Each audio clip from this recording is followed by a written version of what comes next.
Hi, everyone. Today, I'm going to take a look at Melanie Martinez to see what age her music is appropriate for. Melanie just released a brand new album, so I'm really excited to take a look at her latest work.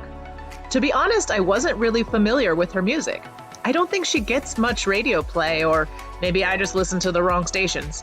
So when I took a look to see that her latest song is called Death, and her video looks like this, I definitely had my doubts about whether this music was at all kid-friendly. But after digging in a bit deeper, I kinda love her. So stay tuned to hear why I think it's okay for your kids to start listening to Melanie's music. As we do here, I'll look at various aspects of their music, including profanity, sex, and violence. Before I start, please take a moment to subscribe if you haven't already. So Melanie Martinez got her start in 2012 on The Voice, but she's really evolved a lot since then. By the way, from what I've read, Melanie's pronouns are she and they, so that's what I'll use here. She's released several albums over the years, with the latest one, Portals, just being released recently.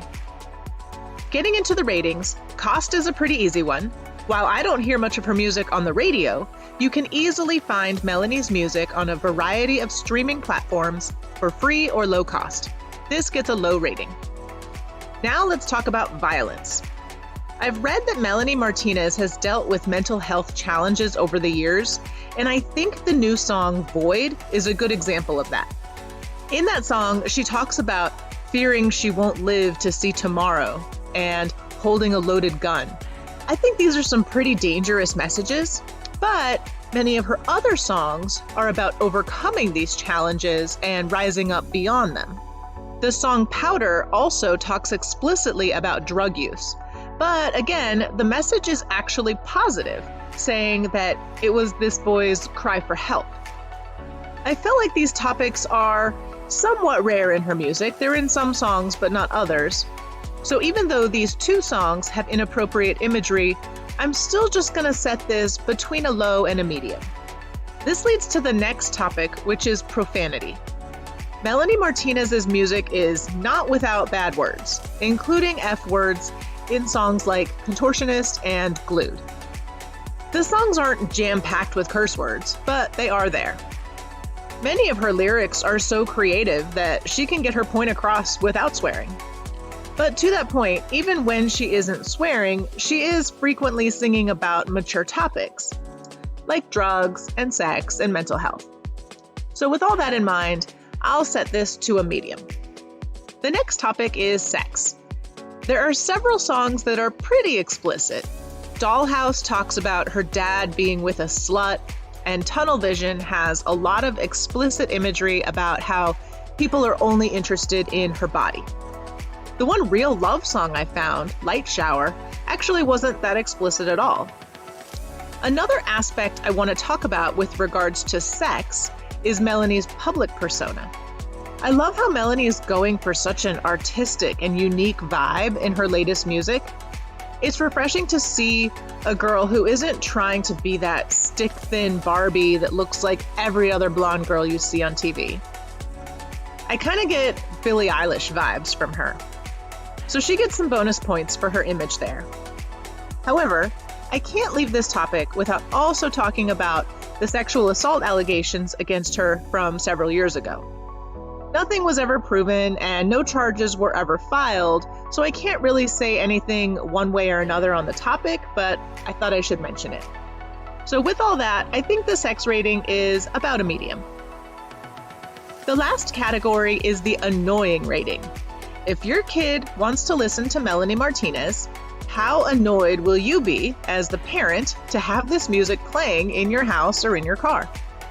Like I said, when I first saw Melanie, she reminded me of Billie Eilish. Now, the first time I saw and heard Billie Eilish, I really didn't like her. But actually, I think it was just jarring to me that it was so different. She sounded different. She looked different. As I listened more, I started to like it more, and now I'm a big Billie Eilish fan. So it's kind of the same with me for Melanie Martinez. When I saw those four eyes and the creatures looking down into a grave, I was ready to give this a hard no. But I kept listening, and the more I listened, the more I liked it. So in the end, I don't mind this music at all. To me, the annoying rating gets a low. So those are all the ratings. Let's take a look at where we're at. This music has some mature topics and some bad language for sure. But I don't think it's quite that simple. Melanie Martinez is so refreshing, not just for her look or for her sound, but also for the message in her songs. In the song Death, she talks about rising back up to live another day. And the song Dollhouse is really about not being forced into that same misogynistic mold that many girls are put into. Her songs are about taking back her power and standing up for herself. And these are such important messages for girls to latch onto and believe in. She's telling girls to be that manic pixie dream girl you ought to be. Not a lot of other people are saying that, so I love it. So balancing out the positive messages with the mature topics, I'm going to say Melanie Martinez's music is okay for kids 11 and up. I think that's around the age when girls really start to question themselves and fall to peer pressure. They need a voice telling them it's okay to stand up for themselves and stop taking shit from people. I hope she keeps making more great music and gets some more mainstream traction on the radio. What do you guys think? Is that age about right? Let me know in the comments. Thanks so much for watching, and don't forget to subscribe to see more reviews of what music, games, shows, and more are okay for your kids. See you next time.